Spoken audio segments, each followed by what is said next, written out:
Let me ask you a question. What does Geometry Dash 2.2, the creator Equinox, and the feeling of loss all have in common? My answer? Well, they all invoke this feeling of continuation. 2.2 pushing the community forward at its fundamental roots. Equinox influencing the creating scene in unprecedented ways, adopting a style that closely abides to the principles of sporadic harmony, and the feeling of loss requiring an individual to persevere and, while hurtful, provides them with the opportunity, if you will, to start anew.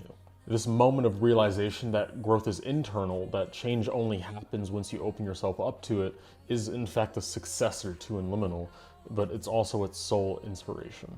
On a more down-to-earth note, in this video I'm going to be showing you how I made In Liminal, which I'm proud to say is my first full effect level in almost 6 years.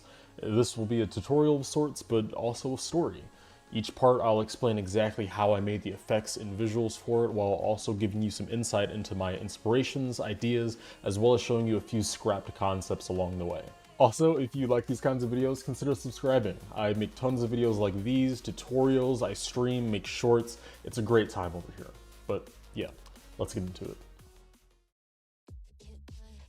To get something out of the way immediately, I didn't make this level in order. In fact, if you look at the first and second previews for the level, you'll see that the only new footage shown in the second preview is decoration that happens before the first preview. This came with many pros and cons, most notably that it forced me to start at the beginning and make a transition into this decorated section that fits with the groups and layering I had chose for that part, which honestly was a train wreck as I didn't make that first decorated part keeping in mind that another part would go before it. But on the plus side, it gave me a clear direction with the first parts, so decorating them really wasn't that hard at all. It actually gave me a ton of inspiration because I got to go right into the drop, which obviously is the most fun to build.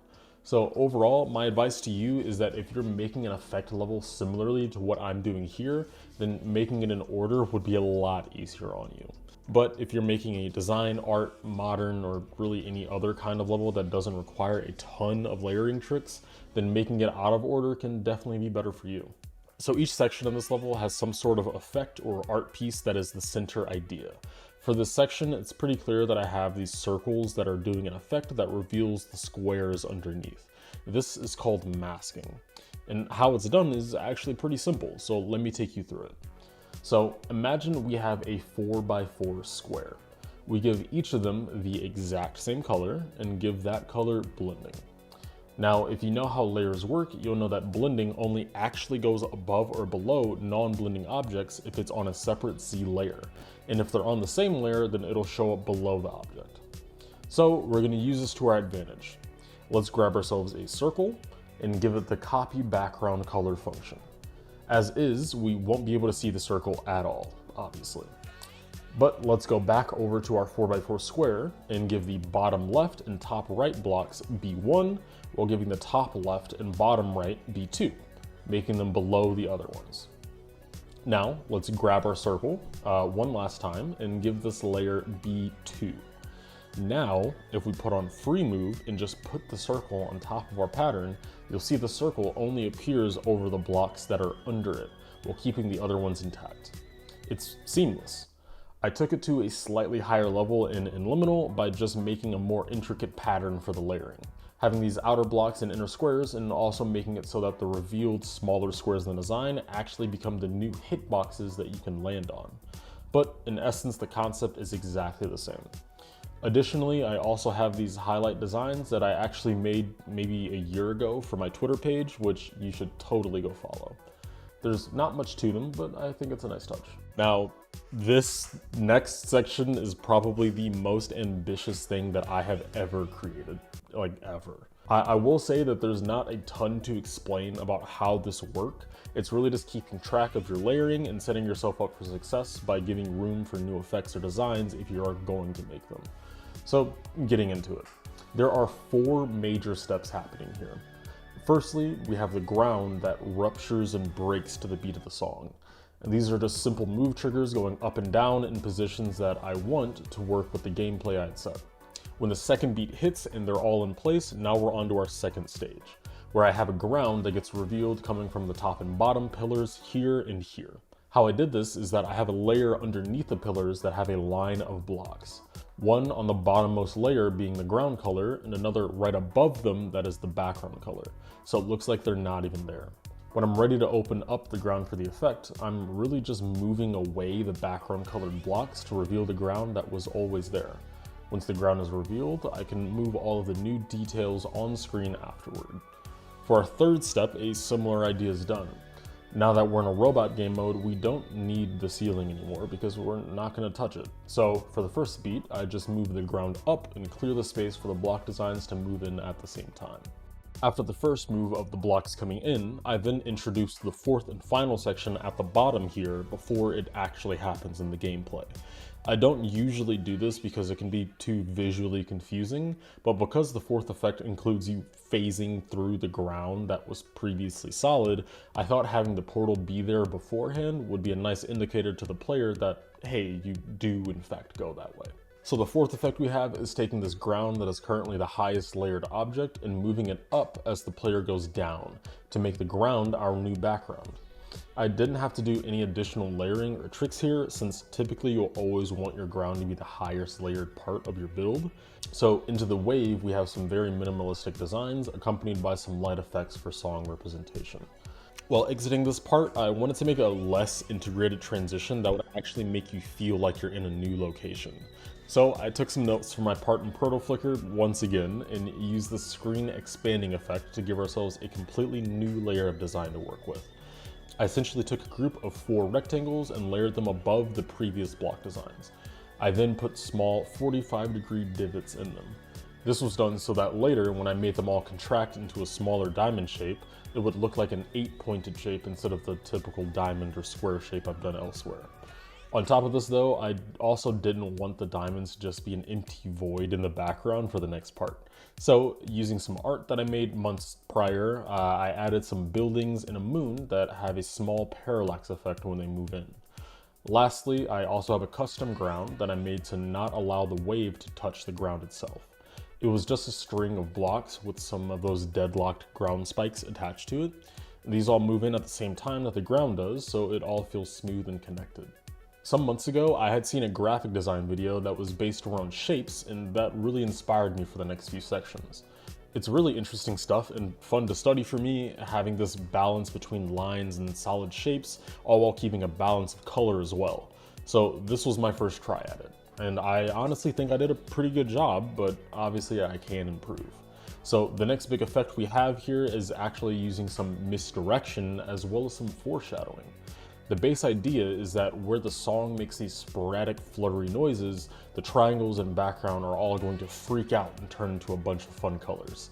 So to foreshadow that will happen, I used another vocal sample in the very beginning of the part that pulses only the first structure that you see. The noise is much more subtle, so the effect is as well, and I think that's a very good way of introducing the idea beforehand, even if it's not that obvious on the first watch. But getting into the actual effect. So as you can all obviously tell, the designs are made up of these triangle blocks that are positive space.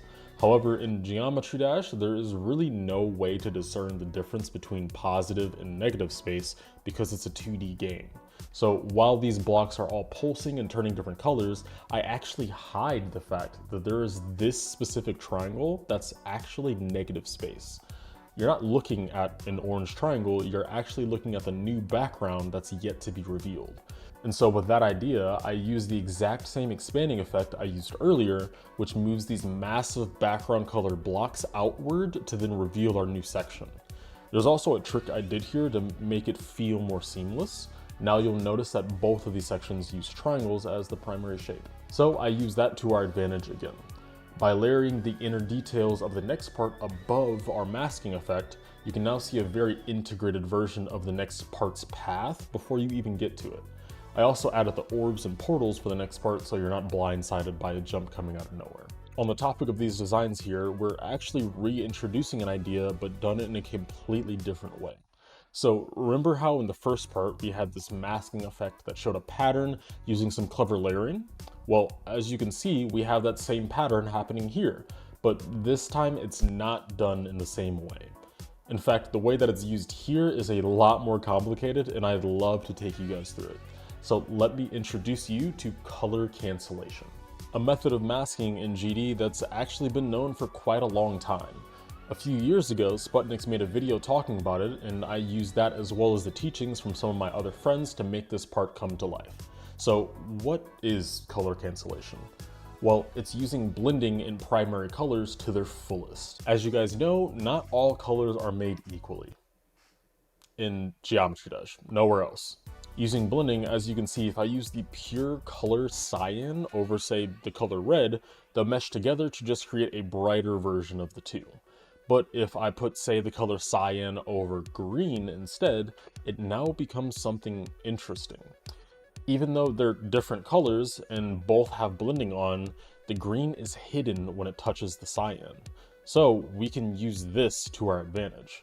If I now make a background that is cyan colored and then make blocks that are literally any other color, the green will be invisible everywhere except for the blocks. So how did I apply this to the UFO? Well, I used this exact concept, except I used oranges and reds instead of blues and greens. But when using this trick, you do have to keep in mind it only works with certain colors that don't always look the prettiest on their own. So to make it more appealing to look at, I used a combination of pulses, additional glow, yellow accents, and T3 screen overlays to give everything in the part a filter. Once that was all done, all I added extra were these pulsing effects that are really just a movement within a movement. If you take two of the same object and make one move, then in a slightly delayed motion make the other move, it will shortly reveal the color of the bottom object before the top one covers it again. So that's all this is. There's two layers of diamonds here. One moves outward in the bright yellow or orange overlay color, then the second layer of diamonds that are background colored come in to conceal the objects afterward. It's honestly a really simple but underutilized movement trick. During our pulses, you can also see that I changed the hue of the background in our blocks so that the color cancellation actually flips. And you can see the pattern in the background, but not on the blocks. It's temporary, but I feel like it's a nice touch. This next transition, I'm honestly so proud of. This is probably the smoothest set of transitions in the entire level. It also took a lot of inspiration from Zindergame, who I think is the GOAT with transitions. So, getting into it. During this pulse, you can see that the entire screen turns black and white, but it's actually not just the colors that change. Because of the use of opacity and texturing, I just started on a clean slate. So these structures you're seeing are actually being toggled on with each pulse. With the movements, it's just a combination of rotates and movements that I used. On top of this, as the movement is happening, I created a series of lines that come in from the top and bottom of the screen that you can see here. These sync with the song, as well as setting up the next effect we have going on into the ship. As you can see, after the lines are fully on screen, they then light up, becoming these new light beam obstacles that guide you into the straight fly that ends the part. It's a minor effect, but in the end, I think adding it makes it a lot easier to understand where to go. Lastly here, we have the ending animation that was actually made much earlier. As you can see, this was all in the first preview of the level some months ago. Basically what I've done is made the ground that appears here act as the background color. To the player, the background is always there, but I've actually toggled on this ground and then right after changed the background color to be slightly darker. So then when these blocks move apart, you can see the background again and it's actually dark enough to see the spikes. Once that's over though, we get the transition that simply closes the screen from top to bottom and then sends an arrow through the middle gap to close off the screen completely. A small note that you can see is that when the screen opens, the lines actually disappear. In hindsight, I should have spent the extra time to make the lines split into two and go down and up with the bars, but it's alright. I'm sure it's quite obvious, but to transition to the next part as well, I simply toggled on everything while the screen is fully covered, so when you can see again, boom, we're somewhere else completely. Now, these next few sections are all very easy to explain as they're the first few that I made and I didn't have too much of an understanding in effects, so I just went with nice visuals instead. The backgrounds here are handmade waves that are moving left and right at different speeds to create a sort of mesmerizing pattern, I think. Everything else is simply normal design. Going into this ship, I made the screen shrinking effect that I explained earlier, but this time in a diamond shape that rotates a little. the effect goes over all of the block designs, so as soon as they're covered, I can move in these other diamonds that create a new environment. But this section is pretty short-lived, as is the next, as it transitions out with a moving diamond. The next section here is a lot more normal design, with the only effect being these highlight squares that use the same two objects covering itself idea that I did with the diamonds earlier. Design-wise, this is honestly a section that I would have loved to explore more. I love that some of the parts here tell a sort of story in a very short time that they're there, and it's bittersweet that it ended up only lasting a few seconds. Speaking of which though, the transition out is your classic glitch effect. The colors get really bright and all over the place, and I added some drag on them as well to make it look really messed up and glitchy before it all fades out. The build-up UFO is definitely the most design-oriented part in the entire level. There aren't any effects in this part at all. I really just got inspired by this level called Moonshine by Unzor and some photography I've done in my own time to create this.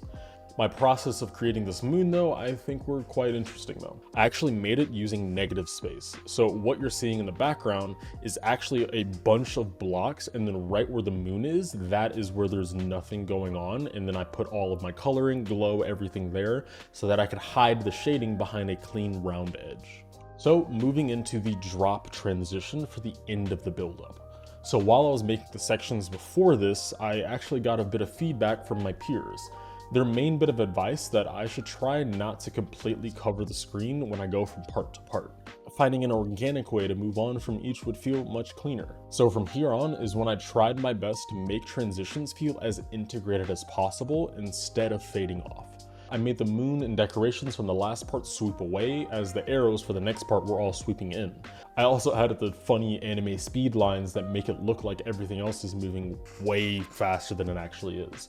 But a fun fact about those is that those are actually the stars from the last UFO part that I then just extended over time to make it look like they were stretching, sort of like when you see people like going back in time in old movies and stuff. I thought that was a really cool detail.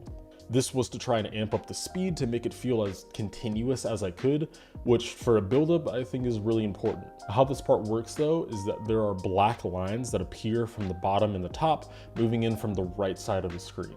Once you're in the middle, the top and bottom become one, creating the new boundaries for the wave section. They also help add to this effect I made that isn't really a mask so much as understanding how colors blend together. Basically, the background here is made up of two colors. It's green and red that together blend and make pretty much a white.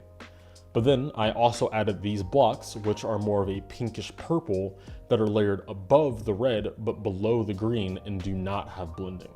So when it gets put in front of the green, it turns into that shade. But when it's not touching it, it goes back to its usual state being purple. Now, to end out this part, I added some text using my custom font that syncs up to the vocals and the song itself.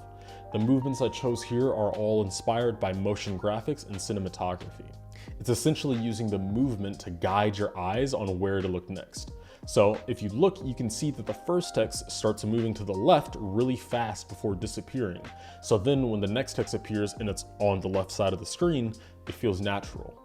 After this, the second text then moves to the right as it disappears, not so that you can then pay attention to the next part of the text, which is also on the left, so it wouldn't really make too much sense. It's because I want you to then see the dash orb that transitions into the drop, because that is going to be on the right side of the screen. Because honestly, you know, as cool as visuals are, we want to prioritize the player experience here.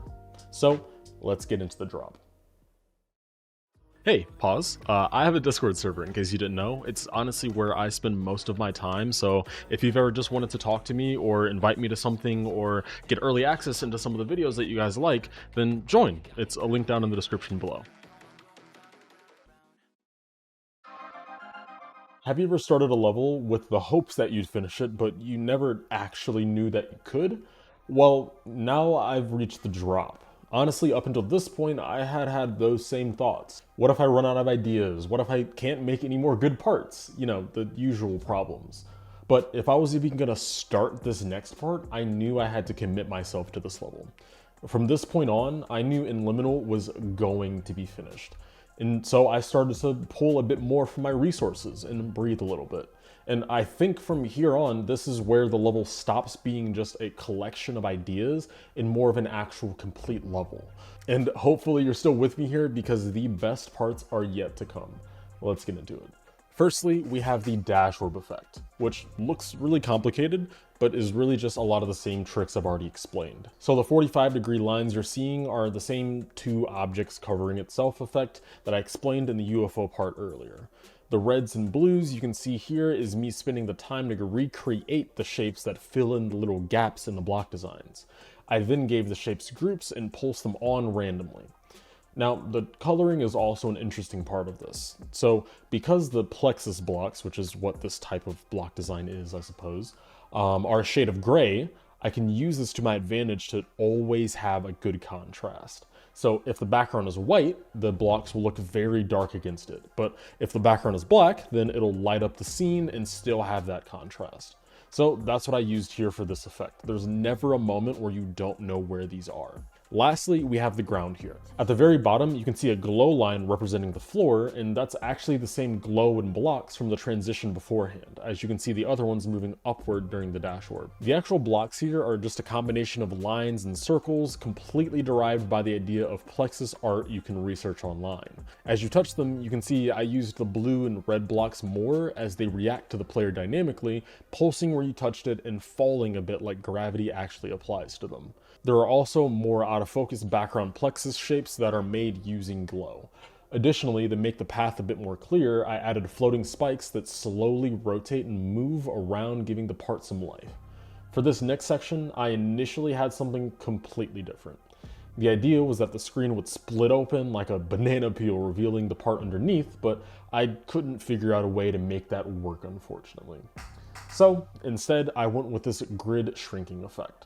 This is effectively just a bunch of blocks all scaled to different sizes that are turned to 0% opacity one by one. It makes it look like the screen is disintegrating almost. I also made the blocks for this part sweep in with a quick motion that has a very harsh ease on the tail of it. I really wanted to represent the song here properly by making a motion that sounded like this noise. The ideas for how this part looked were actually completely original. I sat thinking for hours on end trying to figure out a good design and eventually came up with this. I honestly think it works a lot better here as kind of a statement design, but in the full level it looks pretty nice as well. Like the part before, I thought it'd be nice to have blurred background objects to give some depth. Most of the extra designs that you're seeing here were actually added because of the next part. So let's get into that and I'll explain why some of the designs for this part are there. So this next section I had a lot of different ideas for, but at the time I really did not know how to execute them properly. The screen had a gradient and I didn't know how to work around that, so I went with this instead.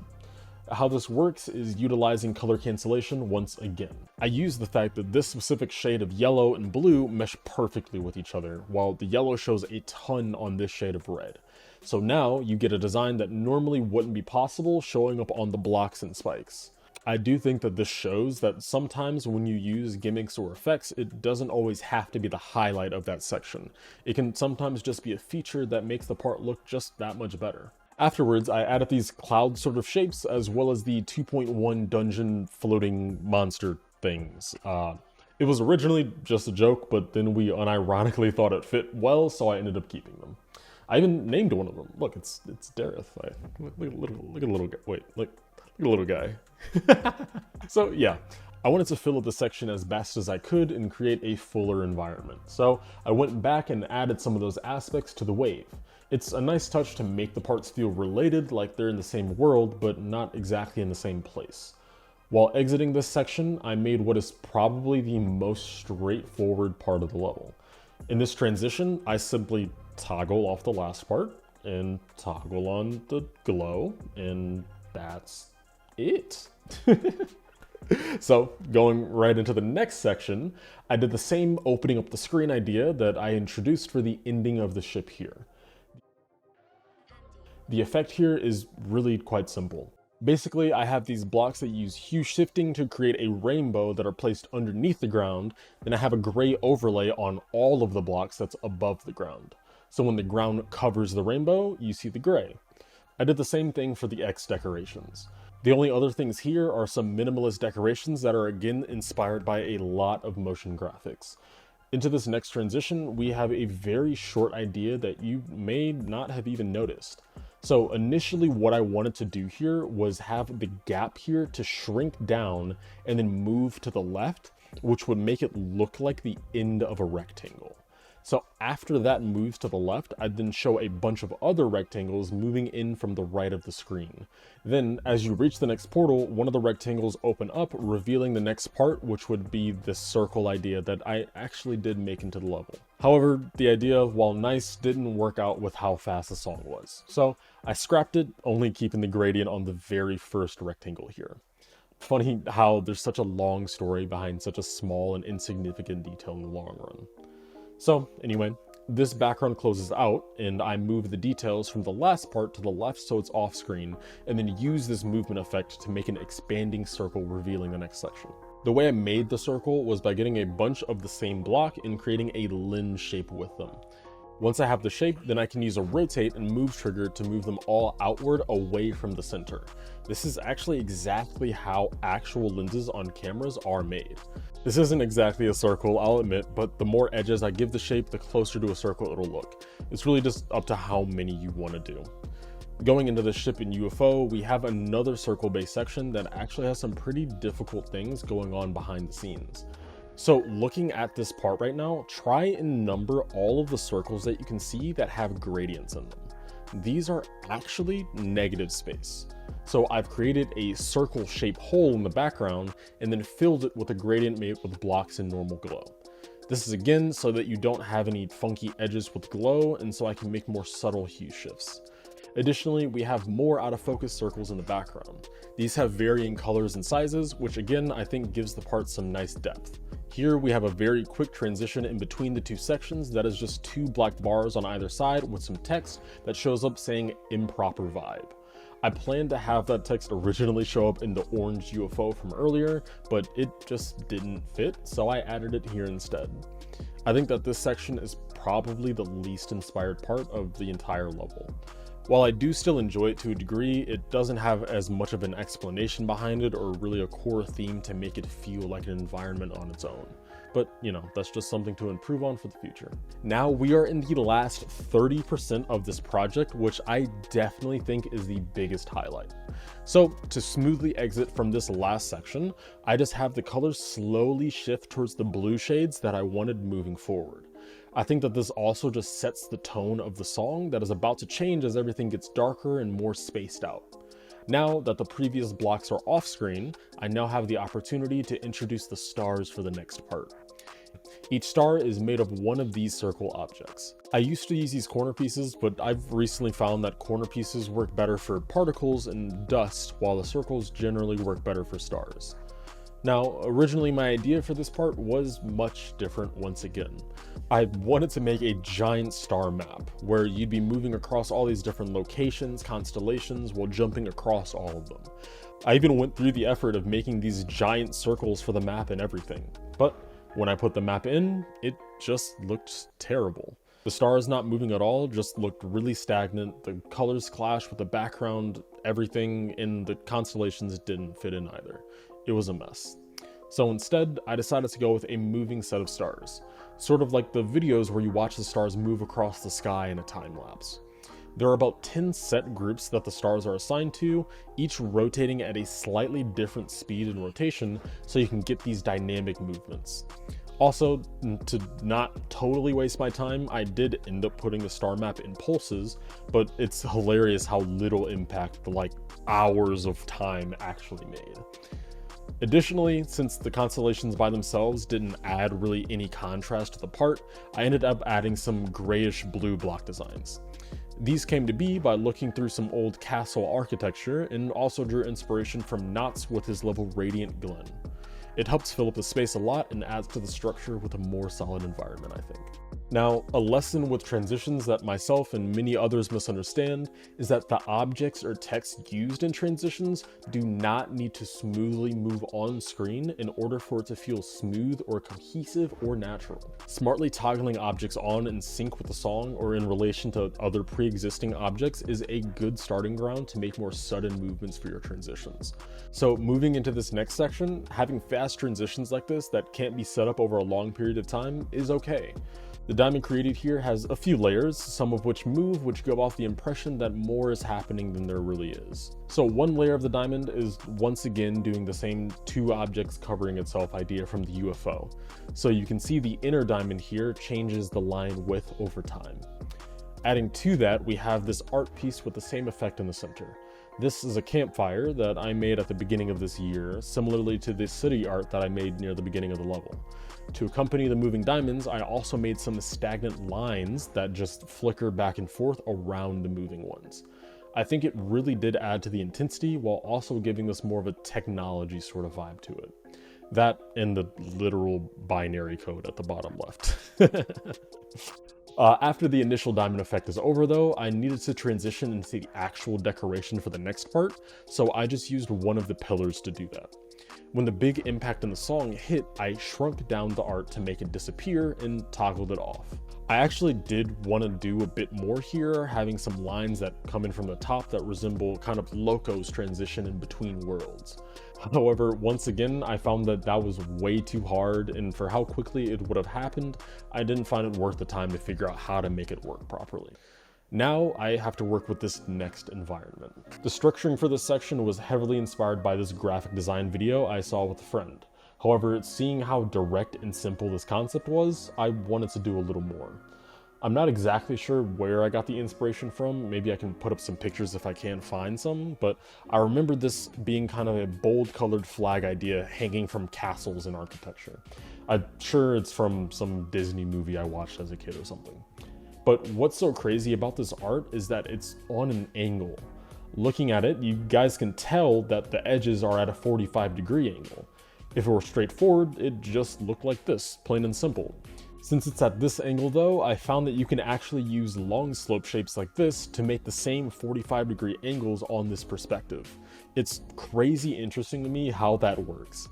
So after figuring this out, I started experimenting with the designs and landed on this very simple but clean look for the flags. I did run into a bigger problem here though. Although I was able to make 45-degree angles with the flags, I could not find a way to make compelling spikes at this odd angle, and I'm not good enough to make 3D spikes. So instead, to work around that, I made these sort of tethered electrical beam things. I've seen these in normal design levels quite often over the years, so I thought it could be nice to apply here. I also figured that since circles and spheres don't actually have a different shape regardless of the angle, it'd be a good idea to use those. Additionally, a very small detail that I'm really proud of is that I also added some shadows to the bottoms of these beams. In reality, I'm sure the shadows would be a lot thinner since the tethered part of the beam would be even thinner than the electricity, but I do think it works pretty well, and I'm so happy I took some of those extra steps on the minor details. Speaking of the minor details though, funnily enough, the dots that you see flying around this part are actually the same stars that are in the space part beforehand.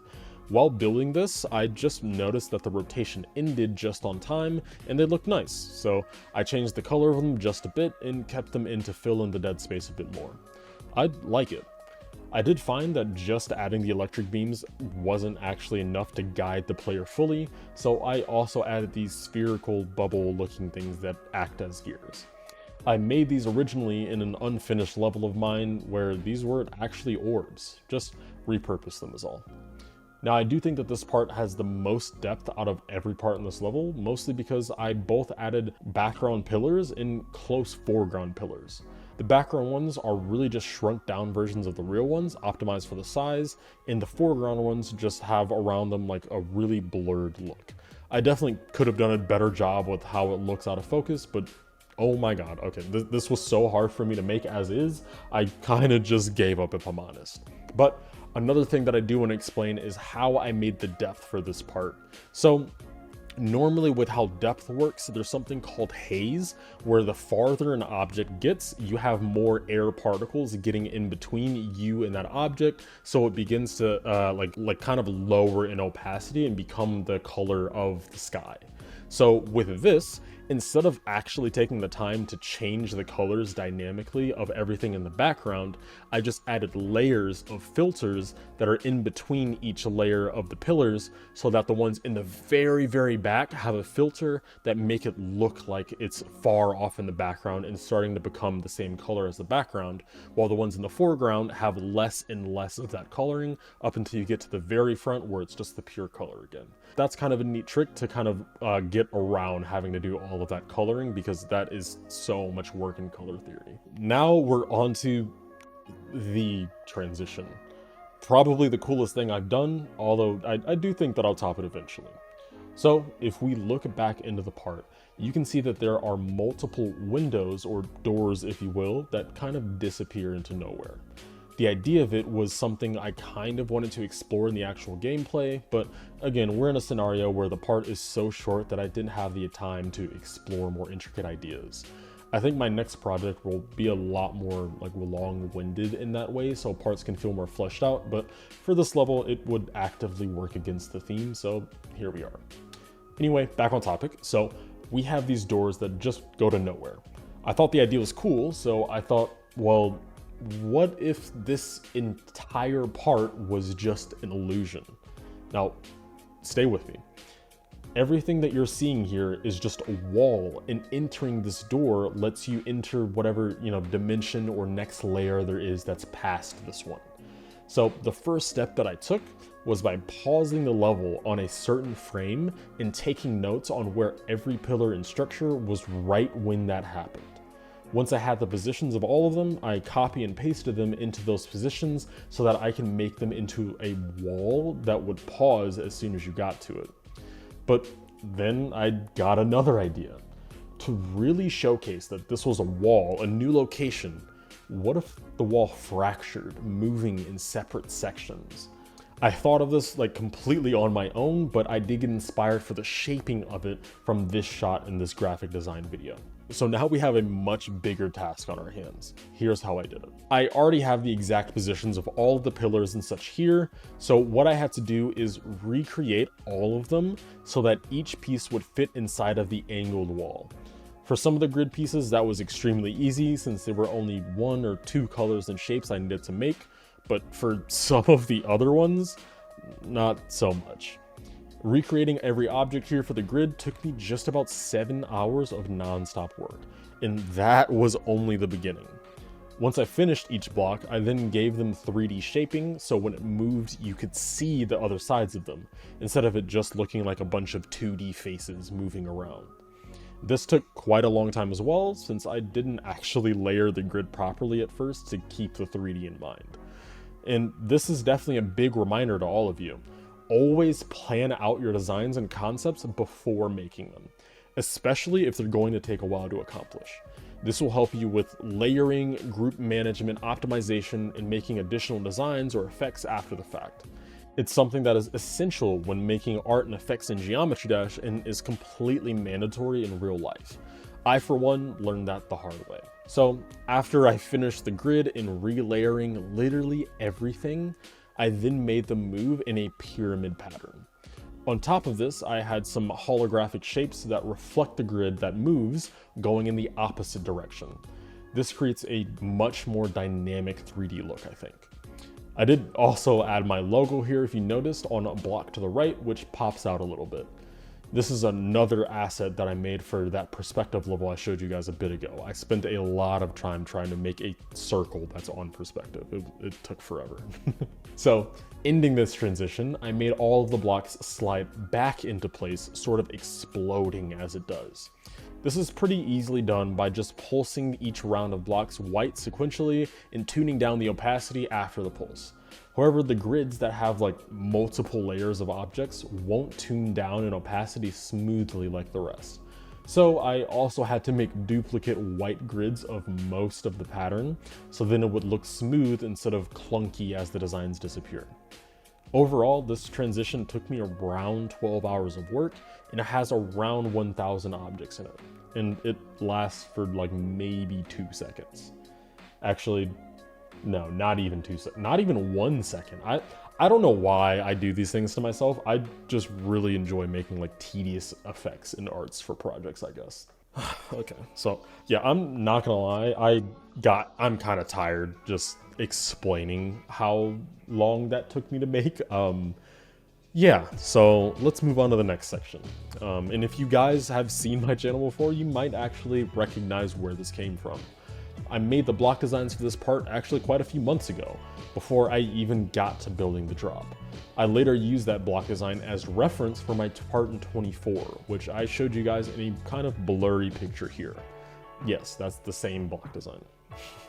I originally included some really neat designs using circles and arrows, but after making the art, it was really just taking too much space and I wasn't loving how it looked, so I think I'll save it for a future level.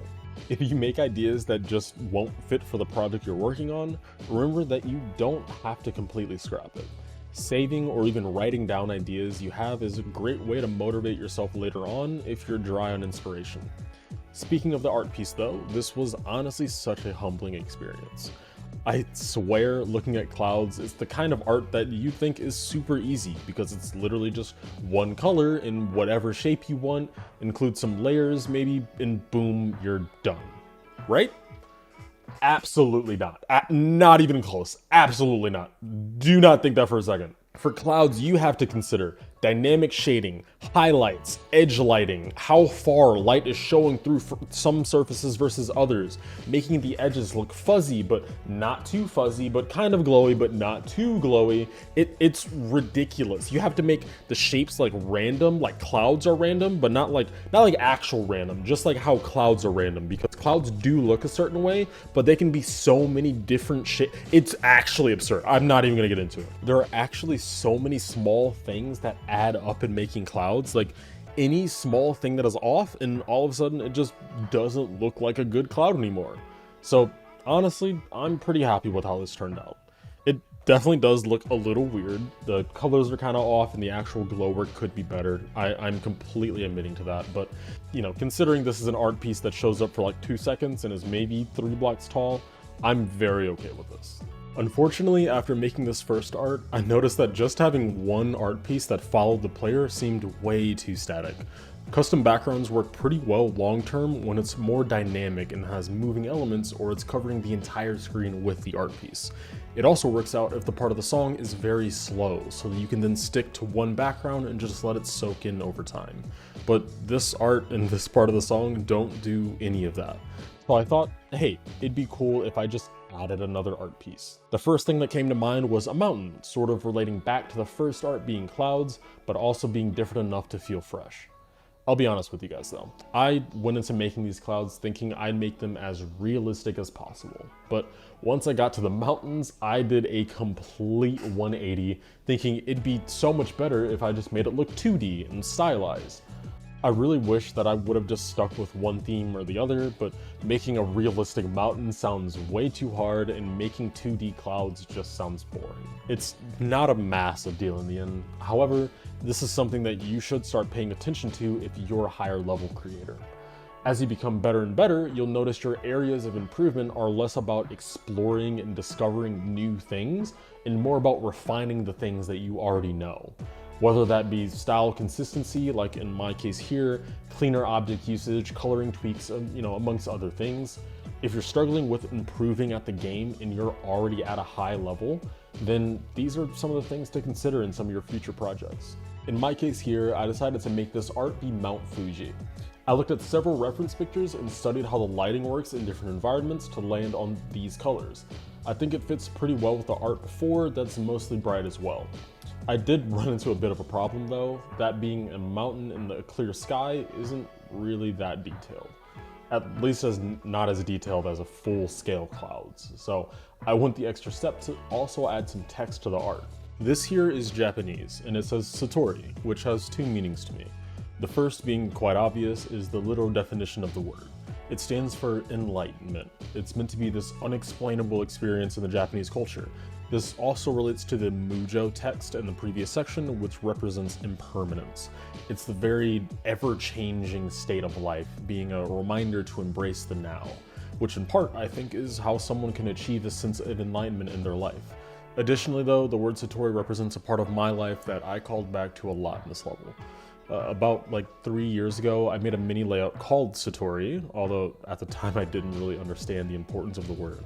It was a rough time for me, but more importantly, a big moment of change. So calling back to it here in its actual form in kanji was pretty sentimental for me. I finished off this section by doing a couple of things. Adding effects to all of the art pieces in sync with the song was a massive one for me. These were just some pulses with additional text, as well as changing the borders of the art throughout to fit better with what effect I wanted to accomplish. Additionally, I added some slight theming to both art pieces that I think really add to the vibe of it. You'll notice when the cloud art is up, we have some 2D clouds in the foreground that appear near the bottom of the screen. But as soon as the mountain shows up, the clouds leave, and now we have flower petals that are falling from the sky instead. Transitioning out of this part was so difficult for me, I'm not gonna lie, as I didn't exactly have an idea on what the next part was going to be when I was making this section. I ended up going with this kind of old-fashioned sort of 1.9 route where I just shifted the background over time and let them blend together. I could have done something more flashy, don't get me wrong, and in fact maybe I should have, but I wasn't too concerned, as sometimes just letting the atmosphere flourish is enough of a change for you to not really need to make a crazy transition. So we're into the very last part of the level.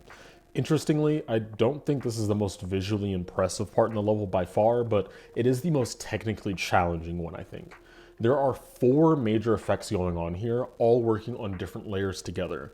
So the first and most important one is the blocks shrinking and expanding depending on where the player is. If you look at this part, you'll see that it's not actually manually done. If the player misses a click or goes somewhere they're not supposed to, the blocks will still respond. It's actually following the player completely. So how did I do this? Well, I actually got the execution for this from a level made a few years ago called Out of Focus by Loco. In order to explain how this is done, I'm going to simplify it. So imagine we have these objects using glow that are background colored. We'll make it all black to be simple. We then put a block below that glow. Now, if you move the glow away, then the blocks get revealed slowly. Now, to take it up a notch, let's copy and paste this block, layer it above the glow, but now shrink it to say 0.5. Now it looks like the block grows as it gets revealed. We can continue this pattern, making layers of glow and blocks so the transition is smoother and smoother. Now, the only difference that I had was that I made the glow in a circle that surrounds and follows the player. So depending on the player's location, the blocks get more or less revealed. It's crazy, right? Now, a few things to note now that we have this effect down. Remember that when you can see everything, that means that there is nothing where the player is.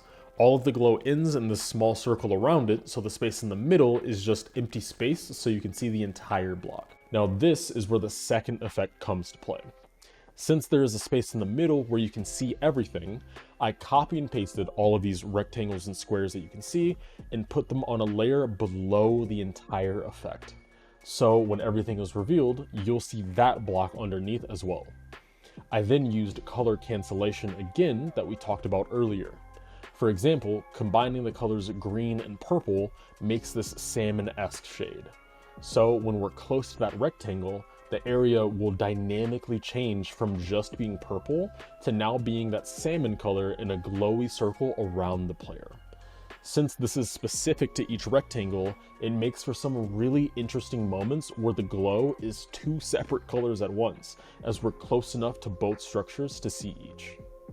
Unfortunately, this is the kind of effect that goes pretty far under the radar, as it's pretty hard to pull off, but not that visually impressive. However, I think it's more important for you in your own mind to feel accomplished with your own achievements and hard work, so I felt that it was worth it. That's good enough. We do have 2 more effects here though that I think that you guys will be pretty interested in. Our third integrated effect has to do with these darker diamonds here. This is a trick that I was only informed about pretty recently, and it has hardly been used in any levels up until now. So what you're going to do is take any object that can be fully colored in, make it black, and then lower its opacity completely to 0. Now, using your mouse, you're going to increase that opacity back up by literally 2 frames. It's such a minor change that the game won't even register it and will still show it as 0% opacity, but just trust me. What it actually does is that it creates this crazy effect where the object will now be invisible when put on the background, but if you put any object in between them, it now shows up.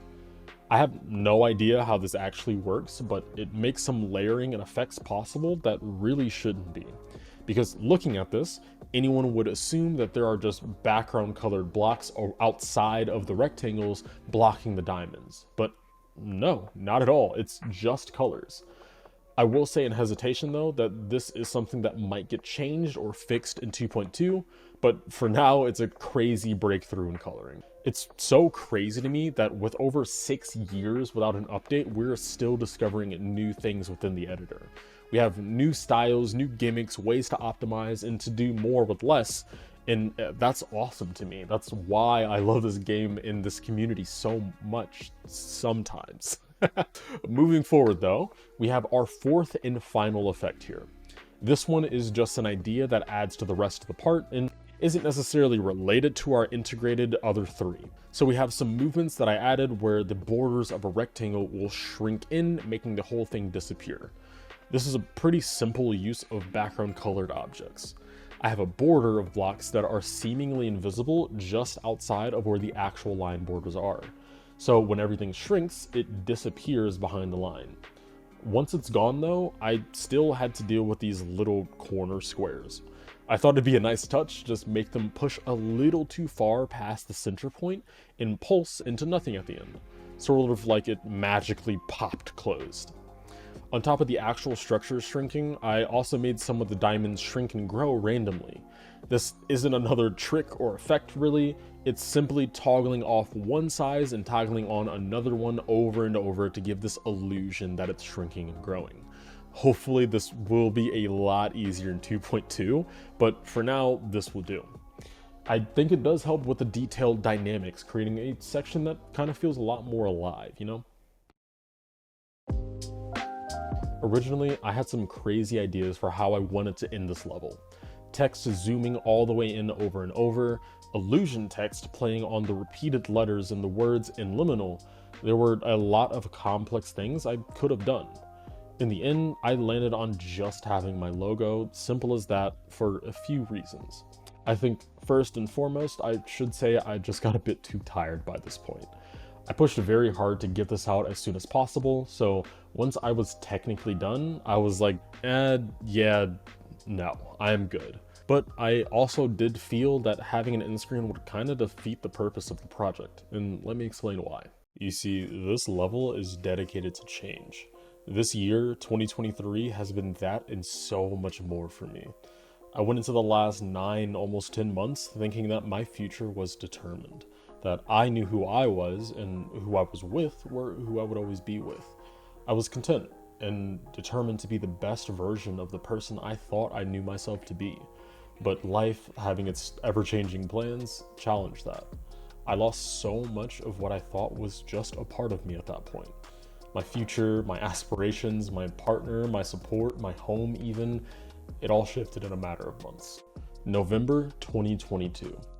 I started a layout collab with a few of my close friends using Unlucky Number by xaev, an underground but really cool artist that they introduced me to. The layout was meant to just be for fun, a memory to have to say that we all worked together on something at least once. But as Geometry Dash projects typically go, one of the creators ended up not building and it fizzled out within the first month of it starting. But I was okay with that at the time.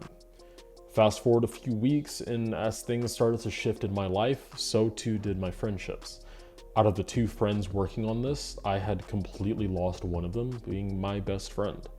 But I wanted to finish the layout, to still say that we had one thing together.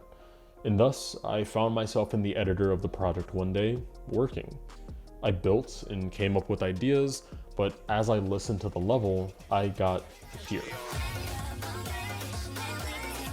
This part was my best friends. They were beyond excited for it, and we talked about it often. not only living in that moment, but thinking of their happiness. I got really emotional reminiscing on the memories and experiences I had with my friends listening to this song. It's not really a feeling I can properly express through words. I know that this song isn't the most tear-jerking. Out of this emotion, though, came the motivation to honor those memories, to make something that projected the emotions I had in a way that only I and those who really knew me understood. And thus came the first preview, released on January 16th, 2023. In May of 2023, I went on a family trip to Europe, and it was the most liberating experience I've ever had in my life. Italy, Spain, France, all places I had dreamt of visiting. I was living what I thought would be my dream, yet I felt distant. I felt like I was merely watching life happen in front of me through the eyes of some person I was forced to move on from. This feeling of being in between, of feeling disconnected from your present, as memories created this image of who you thought you were. It felt reminiscent of the liminal spaces popularized in the mainstream media in late 2022, and was my main inspiration for this project. You see, this is what In Liminal is about. Exploring every idea, every corner of my mind over the years that made me who I am. Everything feeling important, integral, like you couldn't have the project without it, but nothing lasting for more than a moment. The style of this being every creator that I've ever wanted to be. I always told myself I would love to be an effect creator or an art creator someday, but something was always holding me back. With this project, I've learned that it was always myself. The day I let go was the day that I was able to express myself in ways that I never imagined I could. Even now, I feel incomplete. In Liminal was how I would express my everyday, my fight, my glee, my passion, and depression alike over the last 10 months. And now it's done. It's over.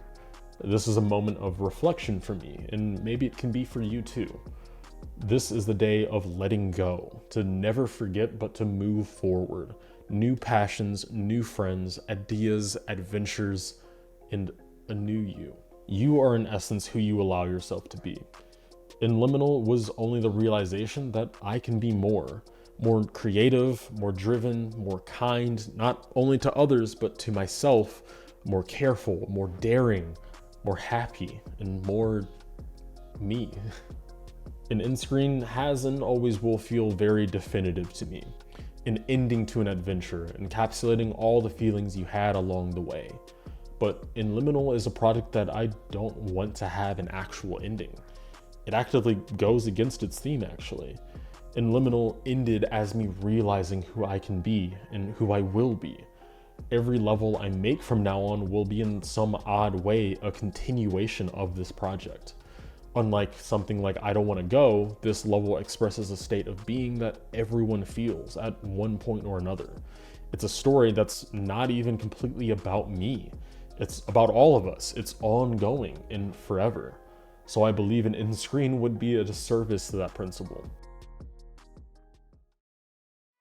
I really hope that you enjoyed this video. I hope that I explained my entire thought process over the last 10 months well enough. It is hard to fit all of those thoughts into one video, but I had a good time making this. If you did enjoy this video or you got a good lesson from it, then remember to consider subscribing and leaving a like. I would really appreciate it. I post tons of videos like these. I make layout and decoration tutorials. I make YouTube shorts that are like nice tips for you guys. I do building streams, request streams. It's all here and it's all free for you guys. So I would really appreciate it if you gave it a consideration. We have a great time over here. With 2.2 just around the corner, I will definitely be making videos on like every new mechanic I can to help you guys out. So make sure you're here to get an early jump on the creating scene there. Also, join our Discord server that's in the description down below. If you've ever wanted to chat with me, find a new circle of friends, and maybe just hang out while we do events and calls, that's the perfect place for you. But I've got to go. I need to practice XO so I can beat it and have a new hardest demon before 2.2. What's XO? XO is a level made by Crazy Man 50 about 6 years ago.